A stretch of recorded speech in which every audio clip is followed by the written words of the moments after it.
देश के ज्यादातर हिस्सों में लगातार बारिश का दौर जारी है। उत्तर भारत की बात की जाए तो उत्तर भारत में बारिश लगातार हो रही है। राजधानी दिल्ली समेत इस बीच कई राज्यों के लिए आईएमडी का अलर्ट जारी हुआ है। दिल्ली एनसीआर में बारिश को लेकर जहां येलो अलर्ट जारी किया गया है, वहीं मध्य प्रदेश के कई जिलों के लिए रेड अलर्ट आज और कल के लिए जारी किया गया है। तो उत्तर भारत में बारिश का दौर लगातार जारी है। दिल्ली की बात की जाए तो दिल्ली समेत कई राज्यों में अलर्ट एमडी की तरफ से जारी किया गया है। दिल्ली एनसीआर के लिए येलो तो मध्य प्रदेश के कई जिलों के लिए रेड अलर्ट। वहीं बिहार में भी भारी बारिश की संभावना जताई जा रही है। राजस्थान का जिक्र करें तो यहां भी कई जिलों में बारिश का अलर्ट है। वहीं उत्तराखंड और हिमाचल में भी भारी बारिश की चेतावनी दी गई है।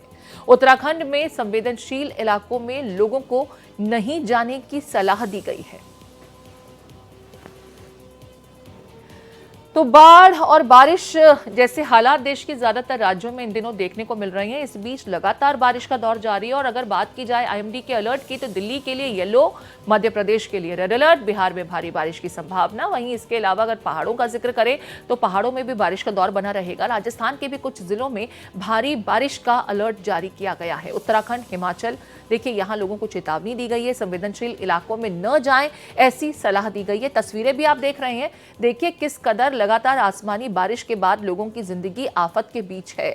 घुटनों से ज्यादा पानी। अब सड़कों पर जब लबालब पानी होता है तो कई जगह ऐसे होते हैं जहां गड्ढे होते हैं, कई जगह मेन होल तक खुल जाते हैं। ऐसे में हादसे भी हो जाते हैं, दुर्घटनाग्रस्त हो जाते हैं, वाहन सड़कों पर बंद पड़ जाते हैं। अब देखिए ये एक रिक्शा जो है किस तरीके से बंद पड़ गया और अब जितना पानी यहाँ पर फ्लो कर रहा है ऑन रोड, सोचिए ये सड़कें हैं, कहीं मेन रोड्स की ये हालत है तो फिर जो दूर दराज के ग्रामीण इलाकों हैं अगर वहां का जिक्र करें और इतनी ही आसमानी बारिश का दौर जारी रहे तो सोचिए जीवन कितना मुश्किल हो जाता है। अब देखिए घुटनों तक, कहीं कमर तक पानी, कुछ जगहों पर तो घरों में इतना पानी भर गया कि लोगों को अपना घर छोड़ने पर मजबूर होना पड़ा और सुरक्षित स्थानों पर जाने को मजबूर हैं। राजधानी दिल्ली में बीते दिनों आपने तस्वीर देखी थी किस तरीके से कुछ घंटों की बारिश के बाद नाले ओवरफ्लो होने लगे थे और ड्रेनेज सिस्टम की जो बदहाली थी उसकी एक बानगी दिल्ली के राउज आईएएस स्टडी सर्कल में देखने को मिली, जहां 3 मौतें हो गई बेसमेंट में पानी भरने से।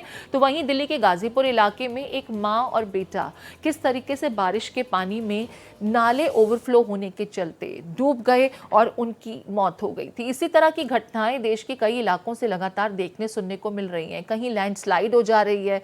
देखिए अब पहाड़ी इलाकों में इस तरह का मंजर देखने को मिलता है तो कितनी भयावह ये तस्वीर हो जाती है। हालांकि बारिश की जानकारी मिलने के बाद लोग राहत और सुकून महसूस करते हैं क्योंकि तापमान में गिरावट आ जाती है और भारी गर्मी और प्रचंड गर्मी के बीच जब बारिश का दौर देखने को मिलता है तो लोग सुकून की सांस ही लेते हैं। लेकिन जब यही बारिश लगातार होती है या किसी एक समय में, एक अंतराल में ज़रूरत से ज़्यादा हो जाती है, मानो महीने भर का जो बारिश होनी चाहिए वो एक ही बार में हो जाए, तो आप अंदाज़ा लगा सकते हैं कि ना तो ज़मीन में इतने पानी को एक साथ सोखने की क्षमता होती है, ना हमारे ड्रेनेज सिस्टम उस तरह के हैं कि इतनी भारी बारिश को एक बार में किसी तरीके से कंटेन करने के लिए व्यवस्था हो। अब ऐसे में आम लोगों की जो जिंदगी है वो बड़ी मुश्किलों में पड़ जाती है। आफत जो है वो जिंदगी पर देखने सुनने को मिलती है। अब उत्तराखंड को लेकर के जो अलर्ट है ग्राफिक्स के जरिए भी हम आपको बता रहे हैं, दिखा रहे हैं। कई जिलों में यहाँ भारी बारिश का अलर्ट जारी किया गया है। तस्वीरों में हम उनकी बानगी भी दिखा रहे हैं कि भारी बारिश के बीच किस तरह के हालात। वहीं टिहरी, गढ़वाल और देहरादून के लिए ऑरेंज अलर्ट आईएमडी की तरफ से जारी किया गया है। लोगों को खास करके जो संवेदनशील इलाके हैं और खासकर जहाँ पर आपको लगता है कि अक्सर लैंडस्लाइड होता है, पहाड़ी मलबा जो है बारिश के दौर के बाद अक्सर वहाँ पर लैंडफॉल होता है, तो आपको इस चीज का ख्याल रखना है कि ऐसे समय में इन जगहों का रुख ना करें और अगर आपकी मौजूदगी इन्हीं जगहों में है तो ज़्यादा बेहतर है कि आप किसी सुरक्षित स्थान पर खुद को ले जाएं, खुद की सिक्योरिटी इंश्योर करें। महाराष्ट्र में भी देखिए कई जिलों में भारी बारिश का दौर, रायगढ़, पुणे, यवतमाल, ठाणे, मुंबई, सिंधुदुर्ग, नासिक लगातार बारिश हो रही है और महाराष्ट्र के भी ज़्यादातर इलाके भारी बारिश के बीच प्रभावित नजर आ रहे हैं। अब राजस्थान के भी आप जिलों के बारे में देख लीजिए, माधोपुर है, कोटा है, जयपुर, भरतपुर, अजमेर, सभी जगहों पर बारिश का दौर बना हुआ है। राजस्थान में देखिए, कहने के लिए रेगिस्तान है, लेकिन 18 जिलों में तेज बारिश का दौर देखने को मिल रहा है। माधोपुर, कोटा, सवाईपुर, जयपुर, भरतपुर, अजमेर, ये वो जिले हैं जहां पर ज्यादा बारिश को लेकर के आगाह किया गया है। दिल्ली एनसीआर में बीते 5 दिनों से मौसम खुशनुमा बना हुआ है। लोगों को प्रचंड गर्मी से तो राहत मिली ही है, बारिश की बौछारें मौसम को सुहावना बनाए हुए हैं। हल्की हल्की ठंडी हवाएं सुकून पहुंचाने वाली हैं। अब आपको कुछ तस्वीरें दिखाते हैं अपनी टीवी स्क्रीन पर। ये तस्वीरें आप देखिए, जहां बारिश के बाद मौसम सुहाना बना हुआ है। संसद भवन, सुप्रीम कोर्ट, आरके पुरम और शांति पथ में झमाझम बारिश देखने को मिली। वहीं राजधानी के कई इलाकों में सुबह से ही काले बादलों का घेरा बना हुआ है। मौसम विभाग के मुताबिक 15 अगस्त तक दिल्ली में बारिश का मौसम बना रह सकता है। वहीं कुछ इलाकों में तेज बारिश की भी संभावना जताई गई है।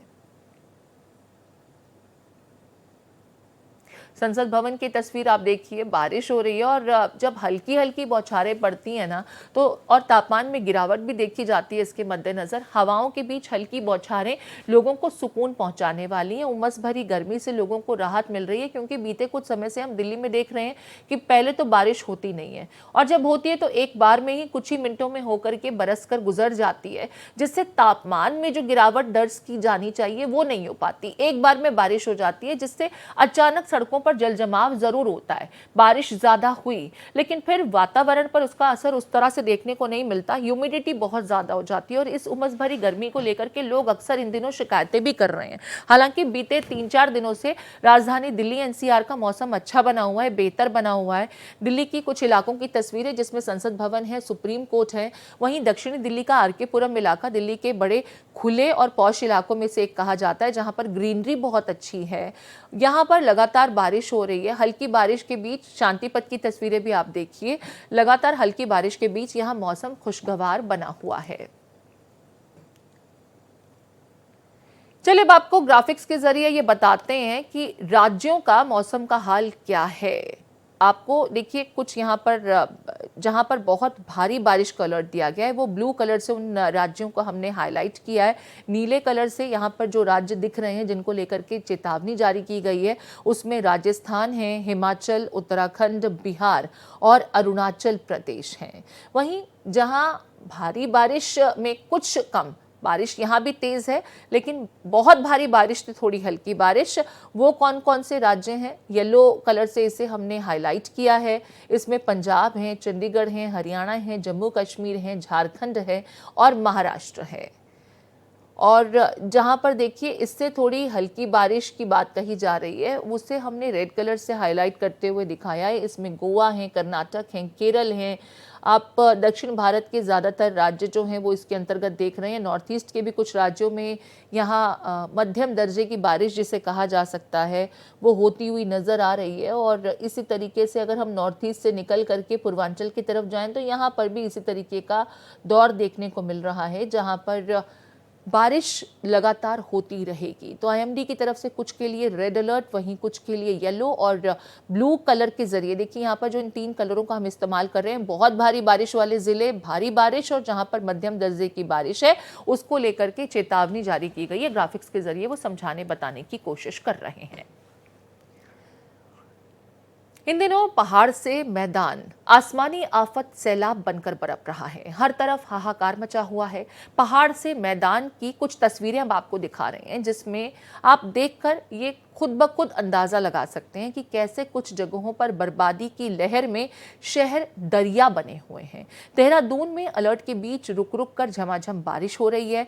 इस बीच कई जगहों पर लैंडस्लाइड का भी खतरा बना हुआ है। यूपी, बिहार में हालात जस के तस बने हुए हैं। बाढ़ की विभीषिका के बीच लोग पलायन को मजबूर हैं। राजस्थान में भारी बारिश के कई जगहों पर बाढ़ जैसी स्थिति बनी हुई है। असम में भी भारी बारिश को लेकर अलर्ट जारी किया गया है। तो अगस्त के महीने में जल तांडव किस तरीके से देखने को मिल रहा है कुछ जिलों में, कुछ राज्यों में, उसकी भी बानगी इन तस्वीरों के जरिए बखूबी देखी जा सकती है, समझी जा सकती है।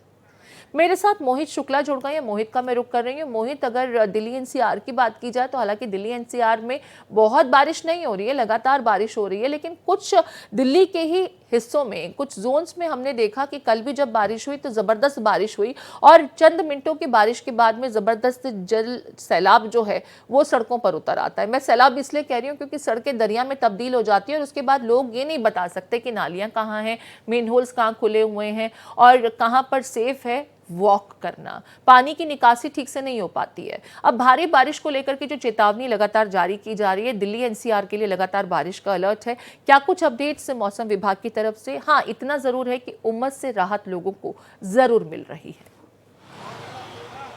देखिए प्रीति, ये कहना ठीक है, आप कह सकती हैं कि उमस से राहत मिल रही है, लेकिन मैं जिस इलाके में खड़ा हूं और जिस खुले आसमान के नीचे खड़ा हूं मैं वहां उमस से ही परेशान हूं, क्योंकि अभी थोड़ी देर पहले हमने देखा कि दिल्ली के कुछ इलाकों में, कुछ हिस्सों में बूंदाबांदी हुई, जिसके बाद उमस और ज़्यादा बढ़ गई है।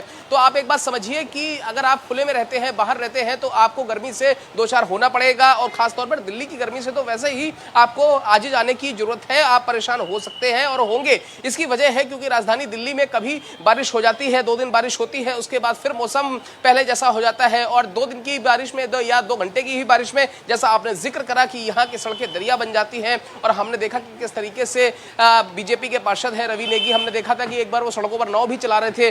तो दिल्ली का हाल तो कमोवेश इसी तरीके का है और अगले 2-3 दिन दिल्ली के लिए येलो अलर्ट जारी किया गया है और दिल्ली से सटे हुए इलाके जैसे कि गुड़गांव है, फरीदाबाद है, नोएडा है, गाजियाबाद है, इन इलाकों के लिए भी बारिश का येलो अलर्ट जारी किया गया है। सबसे बड़ी समस्या यहाँ पर है वाटर लॉगिंग की। इसकी प्रमुख वजह है कि जो दिल्ली के बड़े नाले हैं या फिर जो छोटी नालियां हैं वो अधिकतर पॉलीथीन पन्नियों से और प्लास्टिक की बोतलों से हमेशा चौक रहती है और जिसका हमेशा, हालांकि आपने देखा होगा एमसीडी कहती है कि 15 जून से पहले साहब बड़ी बड़ी जितनी भी नाले हैं, नालियां हैं, उनको साफ करा लिया जाए, लेकिन हम देखते हैं कि इस तरीके से अभी आपने थोड़े दिनों पहले देखा होगा दिल्ली के ओल्ड राजेंद्र नगर इलाके में किस तरीके से वाटर लॉगिंग हुई और इतना बड़ा कोचिंग हादसा हुआ। तो ये तस्वीरें हैं, राजधानी की स्याह तस्वीरें हैं जो बारिश के बाद हमें देखने को मिलती है। इसी तरीके की स्थितियां हमने पिछले साल भी देखी और अभी कुछ दिनों पहले ही हमने देखा था कि दिल्ली के सिरता बिहार इलाके में जब अंडरपास के नीचे पानी भर गया था तो वहां पर एक स्कूटी सवार की डूबने से मौत हो गई थी। तो चाहे वो सिरता बिहार की बात हो, चाहे वो फिर ओल्ड राजेंद्र नगर की बात हो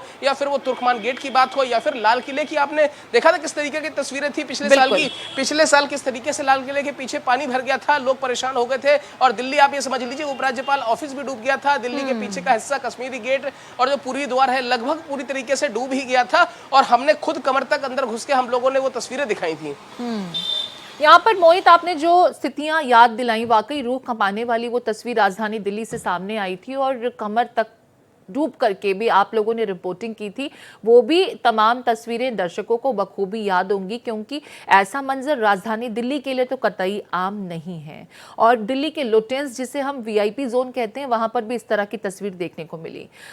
इस बार हालांकि इतने भयावह हालात नहीं है। इसके पीछे की वजह है कि पिछली बार से सचेत होते हुए सरकार ने आईटीओ के पास का जो बैराज है वहां पर जो तमाम गेट थे जहां पर अक्सर कचरा इकट्ठा हो जाता था, जिसमें वो गेट नहीं खुल पाते थे और पानी की निकासी मुमकिन नहीं होती थी, जिससे ओवर फ्लडेड जब यमुना नदी है तो पूरा का पूरा पानी जो है आईटीओ के रास्ते होते हुए दिल्ली के सेंट्रल जोन तक पहुंचा और उसके बाद वो भयानक तस्वीरें हमने देखी।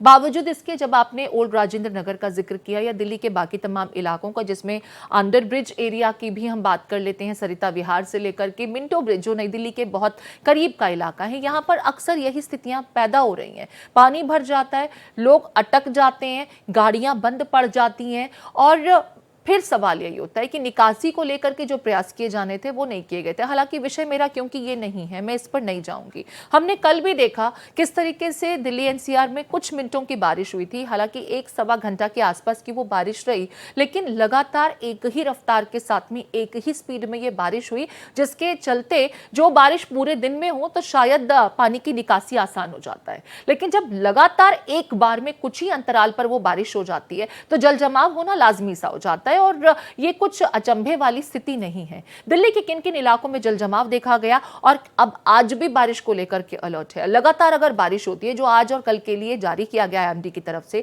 ऐसे हालात बनते हैं तो क्या हम फिर वही तस्वीर दिल्ली में देखेंगे? इसको लेकर के कुछ प्रयास किए गए हैं, जरा इसके बारे में विस्तार से बताएं। देखिए प्रीति, आपने बहुत अच्छा जिक्र किया और सबसे बड़ी बात मुझे खुशी इस बात की हुई कि आपने बिल्कुल सटीक जानकारी दी। जिस आपने दिल्ली के यमुना बैराज के गेटों की बात करी, जिन आईटीओ के गेटों की बात करी, बहुत कम लोगों को पता होगा। अब से कुछ महीने पहले दिल्ली सरकार ने वहां पर यमुना बैराज के जितने गेट थे उनको खुलवा दिया था, जो गेट नहीं खुले थे उनको कटवा दिया था। और यही वजह थी क्योंकि पिछले साल यहाँ पर गाद जमा हो गई थी, सिल्ट जमा हो गई थी, जिस वजह से दिल्ली से पानी यमुना का पानी बाहर नहीं निकल पाया था। और पीछे का जितना हिस्सा है, पूर्वी हिस्सा है, उपराज्यपाल ऑफिस के पीछे का हिस्सा है, कश्मीरी गेट के पीछे का इलाका है, पानी में डूब गया था। तो बड़ा अच्छा जिक्र किया। और मैं दूसरी तरफ आपको एक बात बताना चाहूंगा, राजधानी दिल्ली में दिक्कत यह है कि यहाँ पर अलग अलग हिस्सों में अलग अलग हिसाब से बारिश होती है। जैसे मयूर विहार इलाके में परसों 46 मिलीमीटर बारिश दर्ज की गई, तो सफदरजंग वेधशाला के आसपास महज 22 मिलीमीटर बारिश दर्ज हुई। तो फरीदाबाद से सटा हुआ जो तुगलकाबाद और आसपास का इलाका है, वहां सिर्फ 18% बारिश दर्ज की गई। तो दिल्ली में मौसम आंख मिचौली कर रहा है। अलग अलग इलाकों में, अलग अलग हिस्सों में अलग अलग तरीके से बारिश हो रही है। और हम फिर देखते हैं जहां बारिश ज्यादा हो जाती है वहां पर जलभराव हो जाता है, जहां पर पानी की निकासी नहीं है वहां पर समस्याएं उत्पन्न हो जाती हैं। और आपने जिस लुटियन दिल्ली का जिक्र किया, मुझे खूब याद है, रामगोपाल यादव सपा के सांसद हैं, दिग्गज नेता हैं, उनको कंधे पर बिठा के, उनको गोद में उठाकर उनके आवास से बाहर उनको लाया गया था। और सारे सरकारी दफ्तर आसपास के डूब गए। मोहित, आप ठीक कह रहे हैं। और ये तस्वीरें भी दर्शक देखते हैं तो ये समझते हैं कि जब इतने वीआईपी दिग्गजों का ये हाल है तो फिर हम तो मामूली ही लोग हैं, हमारे यहाँ इस तरह की स्थितियां हैं। तो ऐसे में प्रयास समय पर नहीं किए गए। किस तरीके से बारिश और बाढ़ जैसे हालात के बीच में दिल्ली के कुछ इलाके जलमग्न हो गए थे बीते साल, और इस बार भी जिस तरह से लगातार बारिश हो रही है, किस तरह की स्थितियां बनी हुई हैं। अब दिल्ली के रोहिणी से बड़ी खबर सामने आ रही है, जहां रोहिणी के सेक्टर 22 में सड़क धंस गई है। ऐसी खबर मिल रही है कि रोहिणी के सेक्टर 22 में सड़क धंस गई है और सड़क धंसने से यहां 15 फीट गहरा गड्ढा हो गया है। गड्ढे में रेस्तरां के 4 लोग गिर गए हैं। स्थानीय लोगों की मदद से इन लोगों को बाहर निकाला गया है। लेकिन देखिए, ये बड़ी खबर राजधानी दिल्ली में, जहां रोहिणी इलाके में सड़क धंसने की घटना पेश आई है। और सेक्टर 22 की घटना बताई जा रही है रोहिणी के, जहां 15 फीट गहरा गड्ढा, सोचिए बड़ा इलाका यानी कि प्रभावित हुआ है। और इस गड्ढे में रेस्तरां के लोग गिर गए। ये देखिए किस तरीके से फिर इन लोगों को निकाला जा रहा है। ये गड्ढा हुआ और किसी को समझ नहीं आया कि क्या हुआ यहाँ पर। बाहर शायद लोगों को अंदाज़ा भी नहीं था कि आगे आप जब निकलेंगे तो सड़क नहीं होगी। 4 लोग गिर गए। यहाँ देखिए 22 फीट गहरा गड्ढा हो गया और किसी को अंदाज़ा नहीं था शायद। जो लोग निकले, रेस्टोरेंट पास में है, जब लोग बाहर निकले तो यहाँ पर गड्ढे में गिर गए। और इसके बाद स्थानीय लोगों ने फिर किसी तरह से इन लोगों को बाहर निकाला। सुन लेते हैं यहाँ पर इस घटना के संदर्भ में जानकारियां जो आ रही हैं। अगर जो यहाँ कोई हादसा होता है तो उसकी सजा मिलनी चाहिए। उसको भी अगर जो एक मर्डर का केस लगना चाहिए उस अधिकारी पे जो काम नहीं करता है, उस नेता पे जो काम नहीं करता है, टाइम बताने के बाद भी काम ना करे तो उस नेता पे मर्डर केस चलना चाहिए। मैं आपके माध्यम से ये बात कहना चाहता हूँ। इमरजेंसी, एमसीडी, पीडब्ल्यूडी, जल बोर्ड अवॉइड करते हैं, बात नहीं सुनते हैं, किसी की बात को अवॉइड कर लेते हैं। और ये इस बात की बड़ी मुझे बहुत पीड़ा होती है कि हम एक नागरिक हैं, हम यहाँ टोल टैक्स से लेके रोड टैक्स, इनकम टैक्स भर रहे हैं, लेकिन हमारी व्यवस्था की बात कोई करता नहीं है। और जो ये व्यवस्था की बात नहीं करने के बाद यही आज हमने देखा कि घटना घट गई है। और अच्छा हुआ कि कोई यहाँ पे हादसा नहीं घटा, और लेकिन हादसा घटने की व्यवस्था पूरी है। अगर अभी भी बोलने के बाद भी कोई व्यक्ति आया नहीं है गवर्नमेंट एजेंसी से, तो ये बड़ा ही शर्मनाक व्यवस्था है। लोग आगे मीडिया पे बयान देकर चले जाते हैं, लेकिन कोई भी व्यक्ति काम करने को तैयार नहीं होता। 4 लोग गिरे थे। अच्छा। तो उन्होंने फास्ट फूड का ठिया लगा रखा था, सिलेंडर, और वो ठिया पानी में गिर रखा था। तो ये छोटा सा था, तो ये घटना हुई तकरीबन कोई 6 बजे की बात है। अच्छा। तो ये गड्ढा बढ़ता अभी 20 फुट डूंगा और 20 फुट चौड़ा हो रखा है इस टाइम। तो यहाँ पर देखिए लोगों में नाराजगी और गुस्सा भी देखने को मिल रहा है, क्योंकि अचानक से सोचिए आप अपने घर के बाहर निकले और आपको अंदाजा नहीं है, कल तक जहाँ सड़क थी वहां पर 15 फीट गहरा गड्ढा हो और आपको बिल्कुल इल्म ना हो, और अगर आप सतर्क नहीं है, घर के बाहर निकलें तो एक बड़ा हादसा हो सकता है। इस बात की ही चिंता ये स्थानीय लोग यहाँ पर जताते, जाहिर करते नजर आए। खबर बिहार से, जहाँ भारी बारिश का कहर देखने को मिल रहा है। भारी बारिश के बाद हालात इस कदर बिगड़ गए हैं कि मुजफ्फरपुर में बाढ़ जैसे हालात पैदा हो गए हैं। वहीं औराई और कचरा में जल भराव की खबरें हैं। हालत यह है कि स्कूल में भी पानी भर गया है, जिससे अब छात्र परेशान हो रहे हैं। मुजफ्फरनगर की हम तस्वीरें आपको दिखा रहे हैं, जहां पर बाढ़ जैसे हालात हैं। अब ये देखिए रिहायशी इलाकों में इतना पानी है कि लोग बमुश्किल ही निकल पा रहे हैं अपने जरूरी काम के लिए, और मजबूरन भी, क्योंकि घर में तो देखिए पानी भर गया है, बाहर निकलना ही पड़ेगा। अब ये स्कूल की तस्वीर है यहाँ की, इलाके जो जलमग्न है वो तो ठीक है, रिहायशी इलाके हैं। अब देखिए यहाँ पर जो स्कूल का भी इलाका है वो जलमग्न हो गया और ये छात्र बेचारे कितनी असुविधा के साथ में अपनी जान को जोखिम में डाल करके पढ़ने के लिए विद्यालयों का रुख कर रहे हैं। बिहार में भारी बारिश का कहर जारी है। गंगा नदी खतरे के निशान के ऊपर बह रही है, जिसके चलते दियरा का पूरा इलाका जलमग्न हो गया है। जायजा लिया भारत एक्सप्रेस संवाददाता आशुतोष कुमार ने। बक्सर से लेकर पटना तक गंगा 25 से 30 सेंटीमीटर खतरे के निशान से ऊपर है और आप तस्वीरों में साफ तौर पे देख सकते हैं गंगा का ये रौद्र रूप। इसका सीधा प्रभाव पड़ा है कि पूरा दियर इलाका जलमग्न हो गया है और लोगों का जनजीवन पूरी तरह से अस्त व्यस्त हो गया है। उस इलाके से पटना को कनेक्ट करने के लिए एकमात्र सहारा नाव है और आप तस्वीरों में देखिए कि लगातार उस इलाके से लोग नावों के जरिए पटना की ओर कूच कर रहे हैं।